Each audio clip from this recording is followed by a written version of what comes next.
Hoje vamos falar sobre um mangá que foge um pouco do que é mostrado no dia a dia. Vamos falar de um mangá que não tem lutas, não tem poderes. O foco principal desse mangá é um aluno do ensino médio e o quanto ele se apaixonou por arte e deseja seguir o caminho artístico, buscando entrar em uma faculdade de arte. Hoje nós vamos fazer uma review de Blue Period. Ei gente, tudo bem com vocês? Eu me chamo Neto, sejam bem-vindos a mais um vídeo aqui do Estante Japa. E gente, no vídeo de hoje vamos fazer uma review, uma resenha, que é um pouco diferente dos vídeos de análise. Os vídeos de análise eles contam toda a linha do tempo da história que vai ser abordada e sem se preocupar com spoilers, colocando todas as cenas bem descritas, bem detalhadas, com as imagens e tudo mais. No vídeo de review vai ser um vídeo mais para você decidir se você vai adquirir ou não esse mangá, se você vai ler ou não esse mangá. Quando se tratar de uma série de mangás que tiver vários volumes, então a review vai ser do volume 1 desse mangá. E talvez a gente tenha no final, quando eu ler toda a obra, uma review da obra completa, né?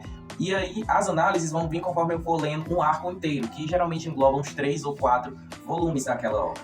A review de hoje nós vamos falar sobre o que eu achei do volume 1 de Blue Period. Não se preocupe que não vai conter spoilers da história, pode ficar tranquilo. Eu vou dar aqui minha opinião geral e contar um resumo geral da história e no final vou dizer pra você se vale a pena adquirir esse mangá, se vale a pena você ler esse mangá. Bom, então vamos a um resumo geral da história. A história gira em volta do protagonista chamado Yaguchi Yatora, um jovem que está no início do segundo ano do seu ensino médio no Japão.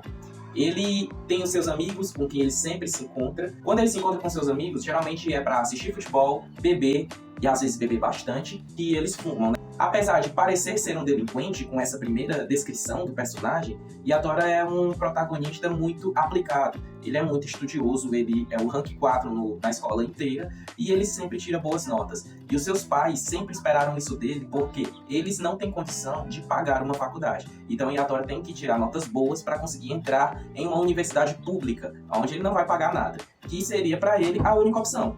E também tem outra questão. Os pais deles não se importam muito com o que ele vai ser especificamente, né? Com qual profissão ele vai seguir especificamente, contanto que seja uma profissão que garanta uma segurança financeira, que garanta um retorno financeiro no futuro. E daí a gente tira, né? Pelo menos aqui no Brasil, que a gente pensa assim, quando se fala nesse tipo de profissão, é medicina, direito, engenharia algumas, né? Hoje em dia nem tanto. Então, é mais ou menos nessa pegada a pressão que os pais deles põem, de uma forma bem sutil, em Yatora, conforme ele vai se aproximando do fim do seu ensino médio. Só que alguma coisa tem que acontecer para a história começar, né? E Yatora tá com seus amigos conversando ainda, que ele não sabe ainda para o que ele vai aplicar no vestibular quando ele estiver no final do seu último ano da escola. E nesse momento eles estão no corredor da escola e passa correndo uma colega dele. A colega em questão é a Yukawa Ryuji e ela parece estar super atrasada carregando um pacote enorme e retangular. Ele fica curioso para saber o que é e segue ela, né? Até porque pode ser que ela precise de ajuda. E quando ele vê na sala que ela entrou, ela entra na sala do clube de artes da escola. Uma sala que ele só entrava quando ele era obrigado a ter aulas de artes. E quando ele entra, ele se depara com um quadro que ele nunca tinha visto e que o encantou assim que ele pôs os olhos nele. Tratava-se de uma pintura a óleo esverdeada e que parecia até mesmo estar olhando para ele. Então, aquela imagem, aquela obra de arte, no momento em que ele pôs os olhos nela, mexeu com os seus sentimentos. E Yatora se encantou completamente. Se tratava da pintura de uma senpai, dessa amiga dele, da Ayukawa, que ela estava terminando seu quadro. E aí ele começou a conversar sobre o assunto e começou a se interessar por arte. A partir daí o interesse de Yatora vai começar a aumentar por arte e ele vai começar a sentir vontade de seguir a arte como profissão, principalmente a pintura e mais especificamente a pintura a óleo. Pelo menos é isso que a gente entende no primeiro volume do mangá, né? Pode ser que mude, ele descubra uma outra especialização artística. Mas por enquanto é isso. E aí tem uma grande barreira. Qual é? A Escola de Belas Artes, que é o nome que se dá para a Faculdade de Artes, existem várias no Japão.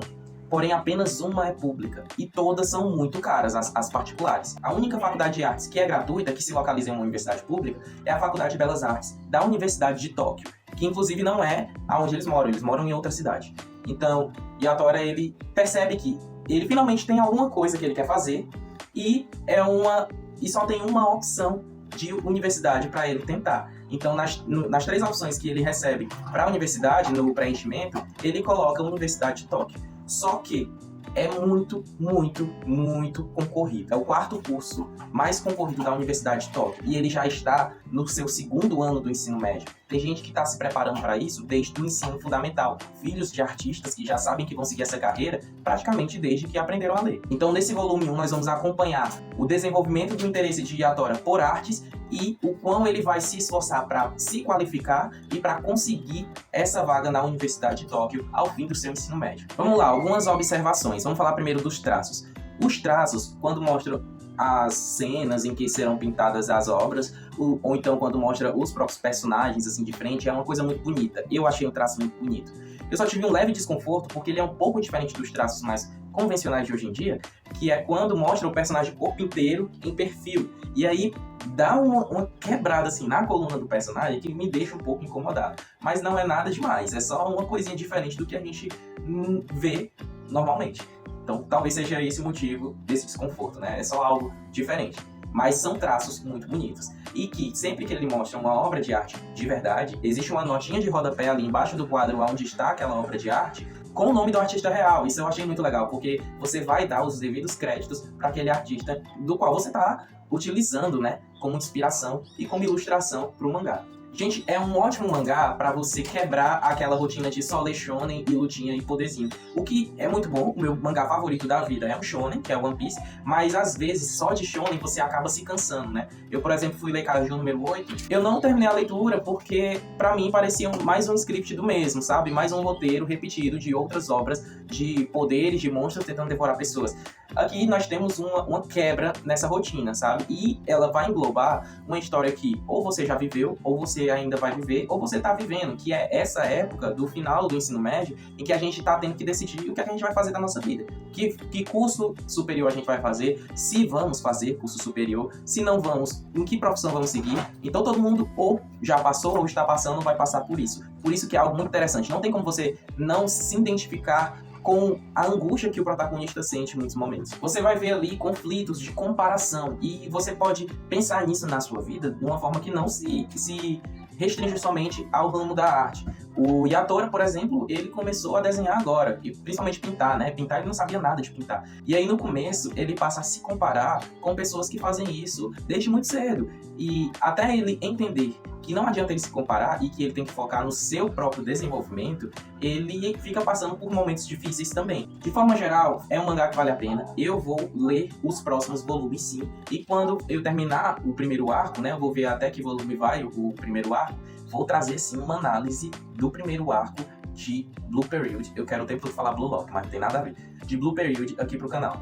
Espero que você tenha gostado da review. Eu acho que sim, vale a pena você comprar a edição física se você puder. Se você estiver buscando uma quebra nessa rotina de leitura de shonen, vale a pena você investir em Blue Period, se você puder, porque mangá tá muito caro e eu sempre vou frisar isso aqui no canal. Eu não vou ser subserviente aos preços abusivos que as editoras estão colocando, porque tá ficando uma coisa insustentável. Mas leia esse mangá se você tiver acesso a eles. Se você for comprar ou se você tiver outro tipo de acesso, eu recomendo bastante. Acredito que você não vai se arrepender. E é isso, gente. Essa é a review de hoje. Eu espero que você tenha gostado. Eu quero pedir, se você não for inscrito, que se inscreva no canal e ative as notificações para não perder nenhum vídeo aqui. Eu peço também que você nos apoie deixando seu like e deixando um comentário, né? Você já leu o Blue Period? Você gostou? Ele estava na sua wishlist? Você estava pretendendo comprar ou adquirir de uma outra forma esse mangá? Fala aqui nos comentários e recomenda esse vídeo para os seus amigos que gostam desses assuntos, tá certo? Muito obrigado por ter assistido o vídeo até aqui e até o próximo vídeo.